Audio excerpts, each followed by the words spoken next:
Life's tough when you're an NPC. Life's rough When you depend on me. to give you weapons, items, armor, information for your journey, and still you still shit and trying to hurt me. Life's tough When you're an NPC. Life's rough.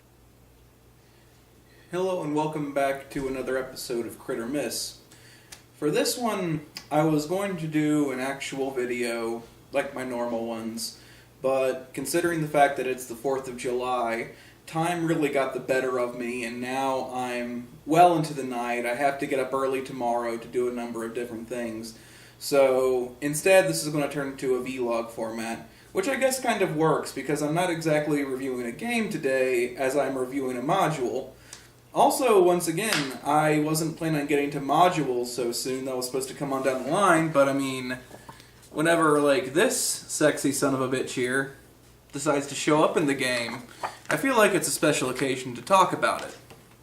So, either way, another general lesson of mine is that if I back something on Kickstarter, then I can guarantee you that it's going to show up here.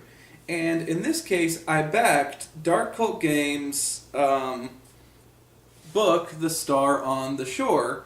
That was a recent Kickstarter that was done in conjunction with Chaosium Inc., who most of you, I'm sure, are well aware, are the people that created Call of Cthulhu.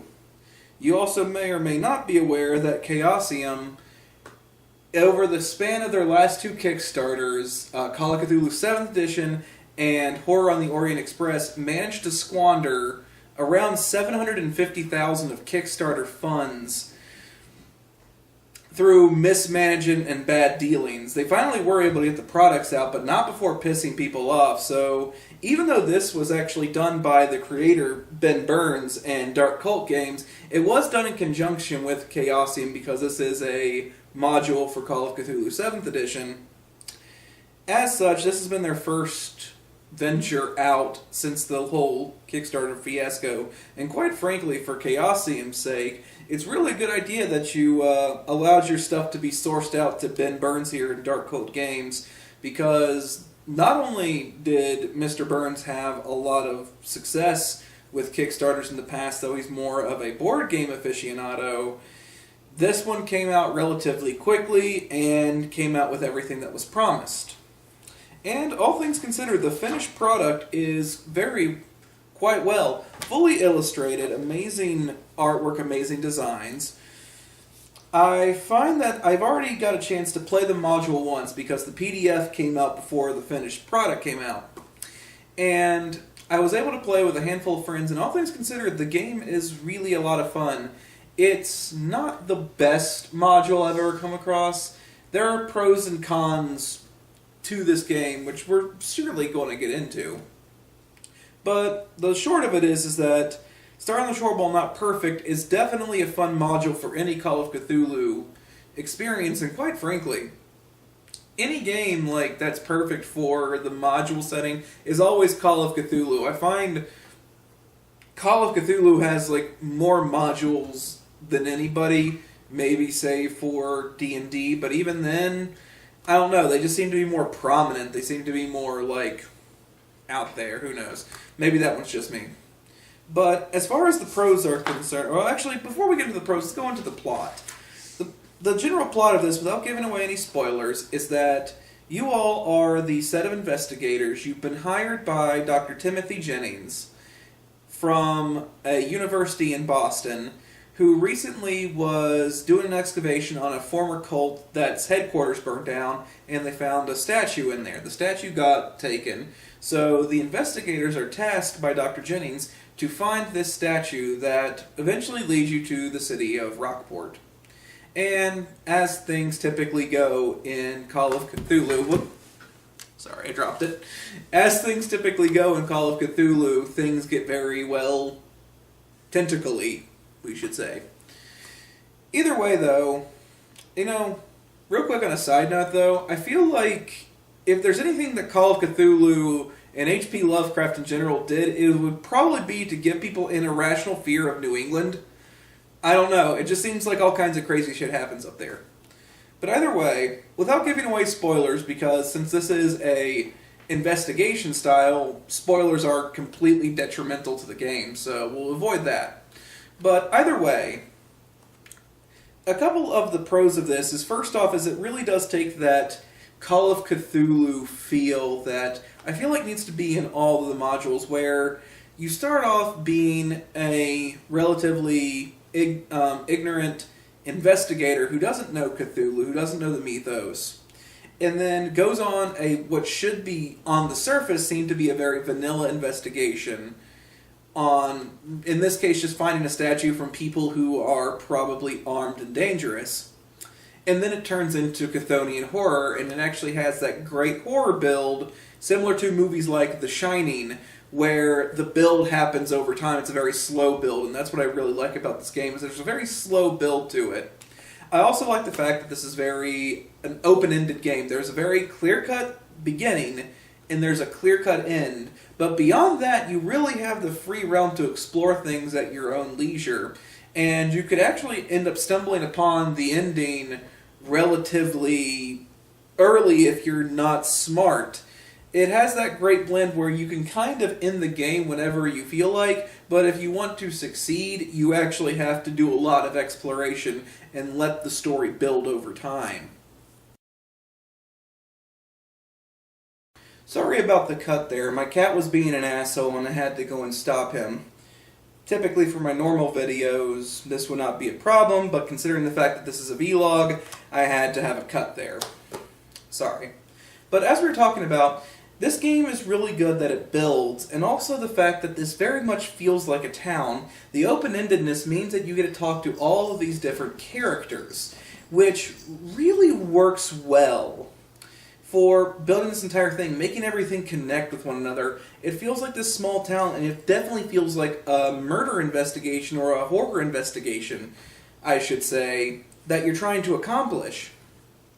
And I think that's where Ben Burns definitely does his best in this game, is the fact that everything seems to be tied together. There's a big cohesion to it. There's a bigger story involved. There are a couple of flaws, though. It's not a perfect game, as I said. And right as I was talking about one of the pros of this game being the characters, it's also one of the cons of the game, is the fact that there are 60 different characters, NPCs, that you have to suss out. Now, granted, the way this game is set up, you might not run into all of them, but what you definitely need to do is to keep track of each of these people, how they help you, how they could hinder you, who's a bad guy, who's a good guy, and you really honestly could probably need an Excel spreadsheet in order to keep all of these characters differentiated on who does what. There's just so many of them. Some are very beneficial, others are tertiary, but you don't know that whenever you're initially talking to them. So that's one of the real big problems, is that it's a clusterfuck trying to get this stuff covered. Another big one is that there's definitely seems to be some problems with the organization of the book, or it feels very unfinished, shall we say. Not to say that Ben Burns released an unfinished product, there are just signs in the book of things that were either dropped or cut. For instance, this is a map of the police station. And honestly, really, compared to everything else, there's only one other map that really, or two other maps that really show up in the book that actually have very specific things going on. The police station, not so much. So it leads me to believe that there was supposed to be a map for each of these locations, but eventually time constraints probably got the better of them, so they cut them out.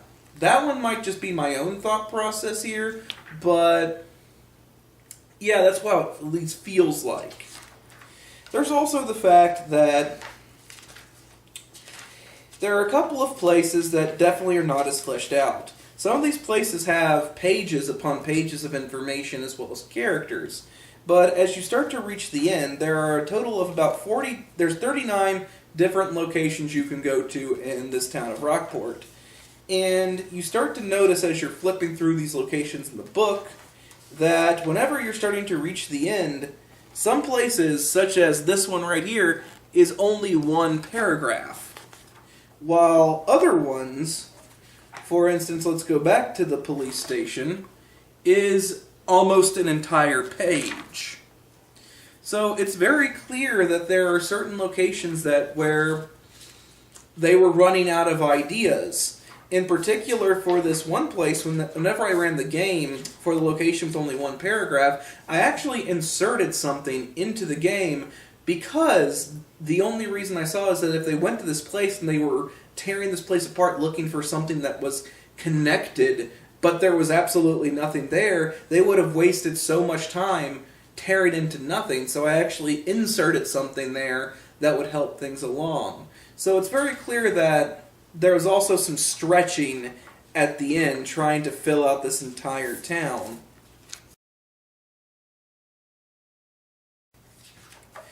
There are also just a couple of minor spelling errors here and there, just tiny things. Nothing really to jump on about. Another big problem that I found in the game is the pre-generated characters. Another thing about the Kickstarter is they allow to create pre-generated characters in the back, and you'll quickly find that these are not exactly balanced. As a matter of fact, some are relatively OP compared to others. For instance, one of the worst ones is what is going to be what I'm going to call the Indiana Jones character, who is a professor and a big game hunter, and really is just statted all to hell, complete with his a double-barrel shotgun, a number of different things, $32, which is a lot of money in the Call of Cthulhu game. Compared to the other people in this game, he's OP compared to the others. Let's see here. Oh yes, on a pro side, this is some of the handouts that you can photocopy and hand out to people whenever you play. And this is one of the coolest things I found, is I actually made copies of all of these to give out during a game. And it was really cool to have the visual aids. In particular, one of my favorite ones was the local newspaper, which I just showed a second ago, I'm showing now, that it has all these cool stories, and it really is you look for the local newspaper. This time you have it. It's right here. You can read it. It's really a cool addition. Let's see here. Is there anything else that I wanted to add?